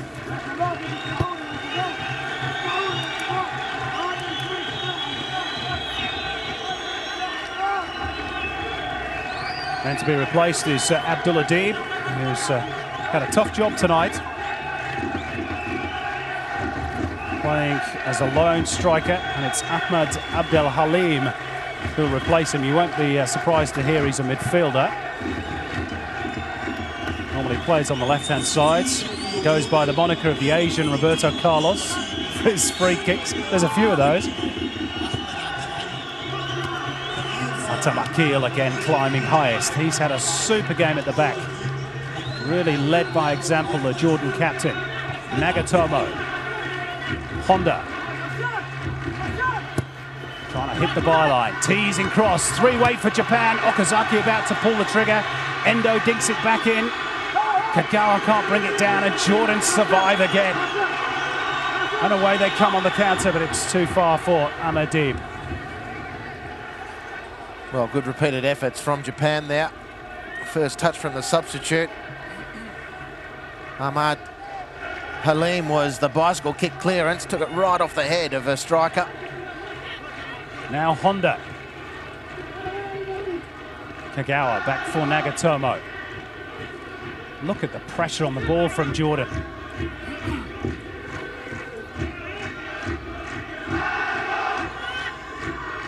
Not giving Japan a smidgen of room for manoeuvre, but Nagatomo's found somehow. Amadib will tidy up. Well, beautifully done by Hassan Abdel Fattah, and rather spoiled his initial good work by taking a pretty theatrical tumble. The referee wasn't buying it. Well, I'm counting 3 of the last 4 physical exchanges. Jordan players have gone down looking for a free kick. One wasn't forthcoming. The referee's been right on the spot with those. Okazaki. Well, he's given Japan something different off the bench. Hatem Akil there again to clear the danger. Endo sets it up. Uchida will deliver. There's another red jersey again. Bassam Fateh this time. Any part of the body will do. You do fancy it's going to be a long last quarter of an hour though for a team from West Asia, as Japan try and plot a route through this packed Jordan defence. They're manning the barricades, Jordan. It's incredible packed defence, and then looking to spring on the counter-attack. Here's one such example, although O'Day has run the ball out. He's moved up to the front of the formation with the substitution of Abdul Adib. But isn't this a wonderful David versus Goliath contest? Brilliant. Brilliant. Japan with more to offer. They've been pretty lethargic for large parts of this game. They've just shown signs in this second half that they're reverting to tight. They've got a huge red wall in front of them they've got to negotiate. And if on occasion they can get past that, they've got Amir Shafi in goal, who's been excellent.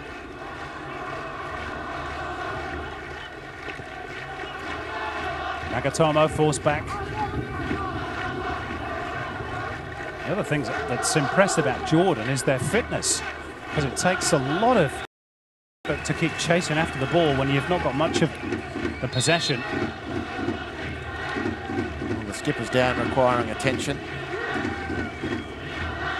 Well, they're set up well, they're organised well, they're fighting hard, and they're also looking to stop the game as much as they can, hence their attempts to win those free kicks recently. Ref wasn't buying it, nor should he have. There's the bicycle kick from Ahmad Halim. That was his first touch. It was a key one because Okazaki was right there for the header on goal.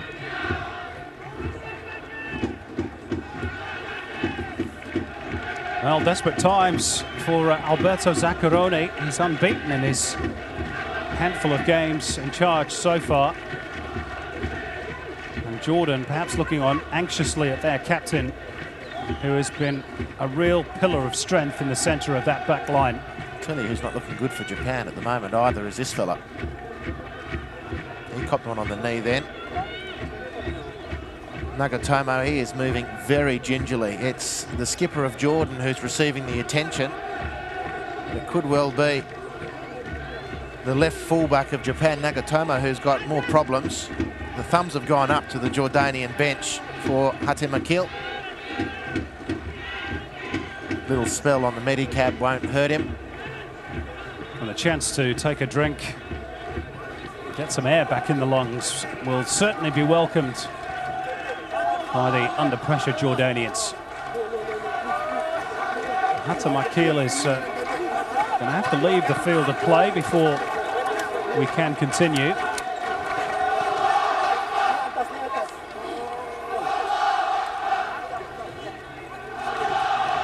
There's the thus far happy Jordanians. What a party they're going to have tonight if they can hang on for what would be a famous victory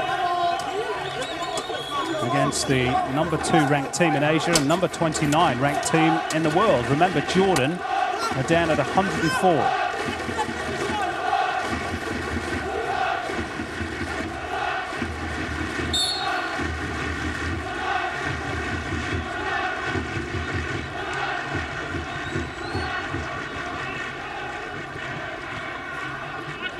So, Jordan continuing with 10 men for the moment. This is Okazaki again, the acrobatic clearance by Suleiman Al Salman.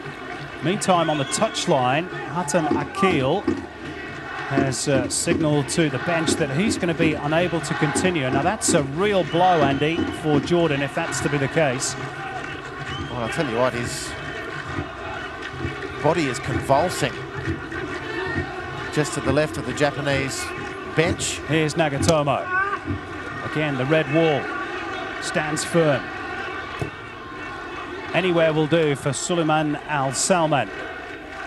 And those are the disturbing pictures for Adnan Hamad. He initially looked to be okay when he hopped off the cart, but maybe a bit more damage has been done than he first thought. Well, even so, there's no Jordan player who's stripped and ready to take his place.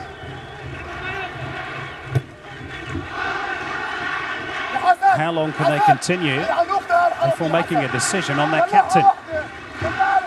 1-0 up, 12 minutes to go against one of the pre-tournament favourites. They are now going to make that change. Whether they'll be on in time to defend this corner is debatable. Endo's ready to deliver it.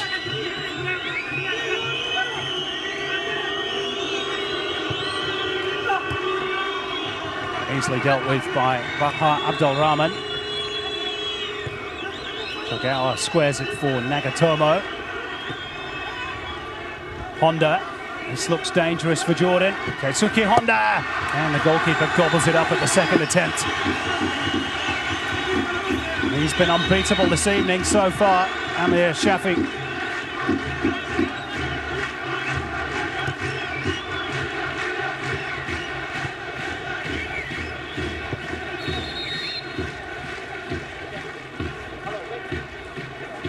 Here's the change for Jordan whilst you're watching that replay. Substitution for Jordan, player number 17, So Hatem Akil is replaced by Mohamed Al-Damiri, who is also a defender. Plays for the Al Wadat club, current league leaders in Jordan. And if he's as effective as his departed skipper, Andy, then Jordan should be okay. More defending to do. Japan have had 9 shots on target, but haven't been able to make one of them count.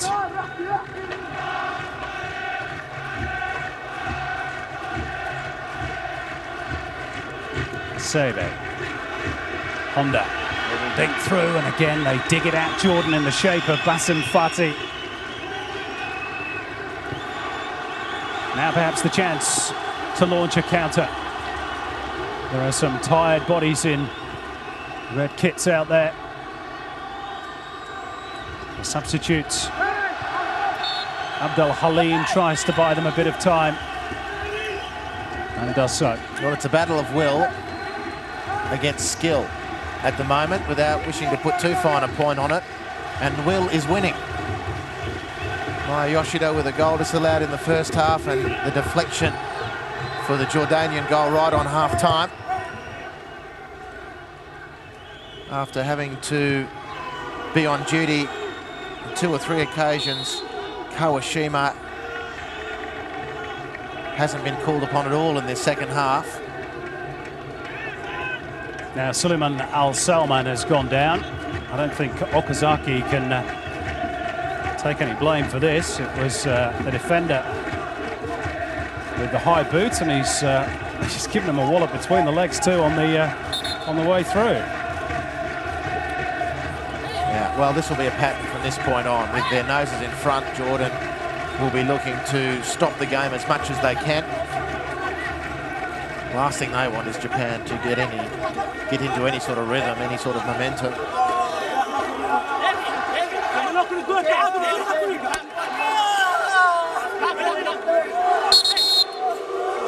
Well, if Jordan can hold on here, Andy, how big a tremor will this send through this tournament? It will make Saudi very nervous in the dressing room, because this news will filter through across town as Saudi prepare to play Syria.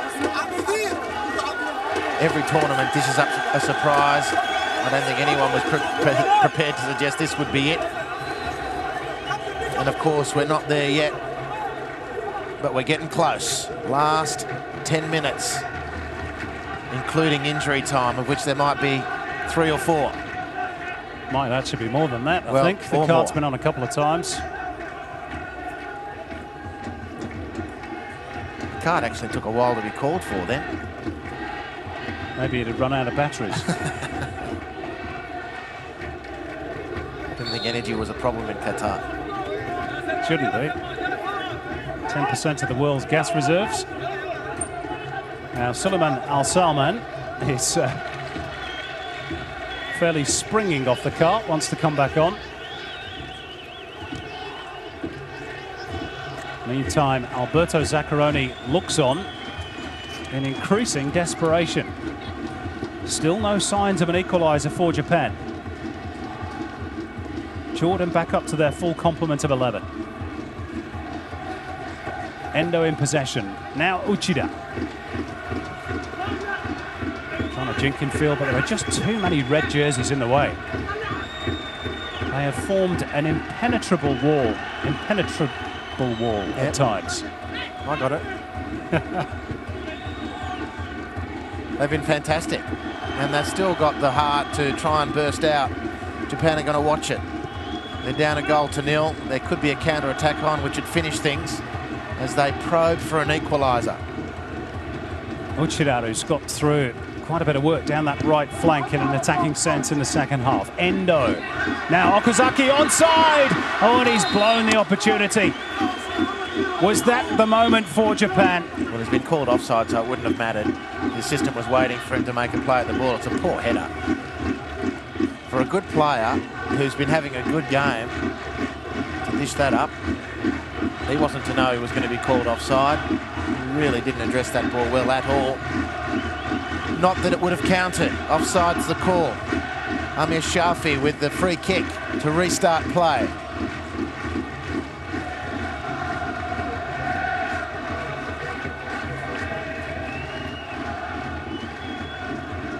Here's the substitute, Mohamed Al-Damiri. As Jordan try to run down the clock. They were only supposed to provide nuisance value in this group, the Jordanians. And here they are with 5 minutes to go, still leading. That.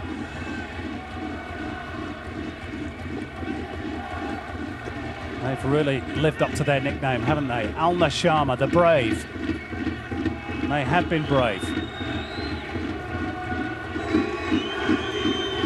Uchida with the little piece of trickery, and again a good solid challenge by Mohamed Al-Damiri. Way to safety by Hassan Abdel Fattah, whose goal still divides the two teams. Kawashima with a touch finally.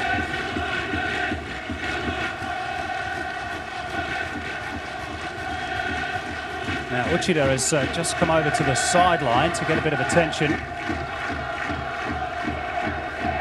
So he's out of the equation on the right-hand side to to offer that width, so Japan instead will attack down the left. Kagawa almost gets it through. Okazaki will still get it for Japan. Nagatomo.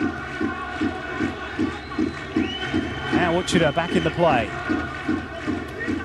Nagatomo gets a corner.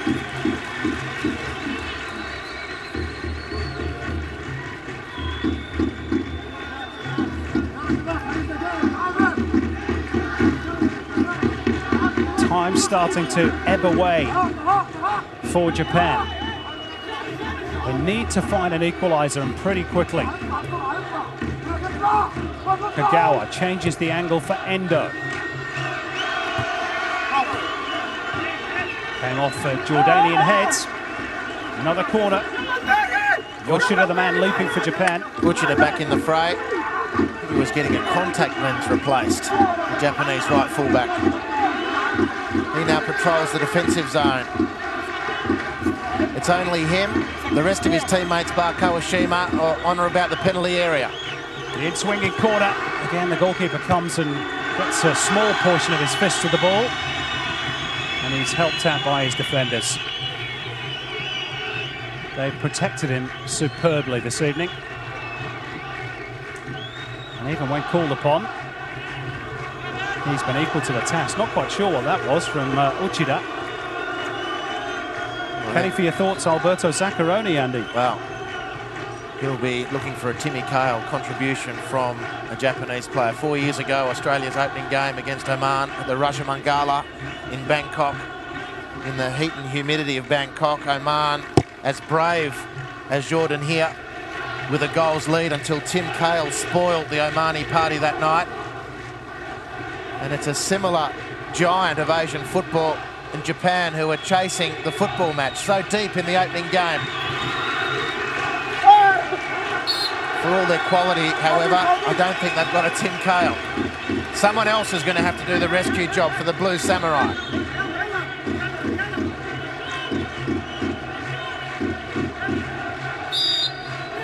Well, it's on the brink of being a famous night for Jordan. Perhaps a victory over Japan. And the title of unofficial world champions as well. Well, have a look at it this way. The qualifying campaign was looking dead almost before it started, and it took a 1-0 win at home over Iran, no less, to give them any hope at all. In the eyes of many people, the Asian Cup finals campaign was virtually over before it started because they had to play Japan. And now Adnan Hamad is within the whisker of another 1-0 victory over an Asian giant to kick things off. Not the first time he's achieved that, of course. His Iraqi Olympic team defeated Australia in Athens in 2004. So this tournament will hold no fears for him if Jordan can hang on here. Kagawa. Hasebe. Kagawa. Looking for the opening perhaps to shoot, but there are just too many bodies in the way. It really is like a big red slab of concrete. They can't get around it, they can't get over it, and they can't get through it. Or can they? Honda trying to slip it through, and it's away to safety by Bashir Bani Yassin. The Japanese fans try and urge some effort out of their team that they're supporting so well. Here's another change, probably the final change of the game. Keisuke Honda to be replaced by Jungo Fujimoto. Plays for Shimizu S Pulse. Even Keisuke Honda has been unable to work his magic on this game. Here we go. Mohamed Al-Damiri on the charge for Jordan. Could they seal it, perhaps? Well, it's gone for goal. Not a bad try. Maybe it was a cross. Well, that was ill-advised, because having made the ground, you don't want to open the field up for Japan to counter-attack. And that's what they've done. Here's Okazaki. into injury time. Oh, and it's evaded pretty much everybody except Lee. He just managed to bring it under control. He's got a corner, but it could have been more for Japan. Well, there'll be one very, very relieved player on the field, and that's Hamad, whose shot ended up in the breadbasket of Kawashima. The counter-attack has resulted in this corner for Japan. Over it comes, whistles from the Jordanians in the crowd. Back in the air by Hasebe. It won't drop for Japan, now it does. Kagawa. Almost a minute and a half of injury time played. Another corner for the Blue Samurai. It's now or never for Alberto Zaccaroni's team, surely. Hasebe curls it in, and there it is! Japan have the equaliser right at the death, and it's Yoshida who scored perhaps the own goal in the first half, who has now scored at the right end for Japan. And right at the death, Jordan are denied. They did have a Tim Cahill moment, but it's Yoshida who has provided it for those dressed in blue. Well, Tim Cahill he ain't, but hero he is. Maya Yoshida, it's the third time he's found the back of the net this evening, but it's the most precious of the three for him, the big defender. He leaped high at the back, too big, too strong, and for once in this football match, too committed for Jordan's defence. And now maybe they go for a winner, Japan. That would be cruel, wouldn't it, on Jordan, but here they come, Japan. Corner ball is the decision. Well, they're coming home. This is as strong as they've looked, Japan. Almost panicked into finding these top gears. Fujimoto to deliver the corner. Oh, and the header by Okazaki is fielded coolly in the end by Ahmed Shafi. Just as well, it went straight to the Jordan goalkeeper. Even half a yard either side, he'd been in big trouble. And you hate to ram home the point, but you have to return to that run and shot from Ahmed Halim, the substitute, which opened up the field for Japan, and they accepted the gift. It took them a couple of corners afterwards, and a nice cross from Hasebe. I reckon by the end of the match I'll get that one right. Well, it's taken Japan until the end of the game to get it right, but they finally found a precious equaliser. And Jordan deflated, their supporters deflated. They were on the brink. We've played now nearly 4 minutes of injury time. Here comes Japan looking for a winner. Oh, and the goalkeeper's made the block from Lee when it seemed easier to score. Still Japan come. The header clear by Suleiman Al-Salman. Japan throwing everything but the kitchen sink at Jordan, but now they've been dispossessed. Nagatomo has given the ball up. Hassan Abdel Fattah. Odo wants the ball played early. He's going to go for goal instead. Well, he was a hero in the first half. He could have been an even bigger one had he opted for a better decision there. And the full-time whistle goes. Some of the Jordanians dropped to their knees in disappointment. They were so close to a famous victory, but in the end, teams always find a way to dig themselves out of trouble, and Japan did that in the first minute of injury time. Yoshida with the equaliser, and it ends as it did at the 2004 Asian Cup between these two nations, all square. Japan won, Jordan won. A puff on the cheeks from Alberto Zaccaroni, and well might he make that gesture, Andy Harper, because they got out of jail, Japan. Well, they're nowhere near their best, and he's dodged a very big bullet. Alberto Zaccaroni, Hamad can be very proud of himself and what his team did. They hung on. Now, they weren't the better football team, but they were up for this contest, and they came so close. And probably in the final analysis, they'll look at that last run upfield from substitute Ahmed Halim.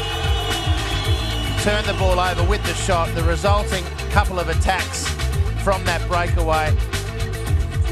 The cross from Hasebe, the header to equalise from Maya Yoshida. He'd had a goal disallowed in the first half.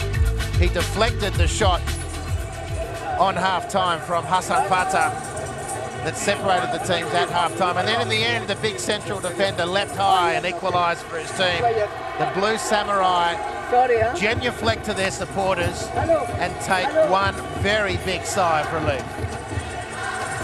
Well, all credit to Jordan, who fought like really brave warriors this evening. And it looked for all money as though they were going to hang on for a famous victory, but denied right at the death. No celebrations in earning a point for Japan. They know that they've got a lot of improving to do at this Asian Cup, but the pre-tournament favourites have at least started, if not with a win, then at least not a defeat. Well, what a game we've had at the Qatar Sports Club. And they very nearly won it at the end.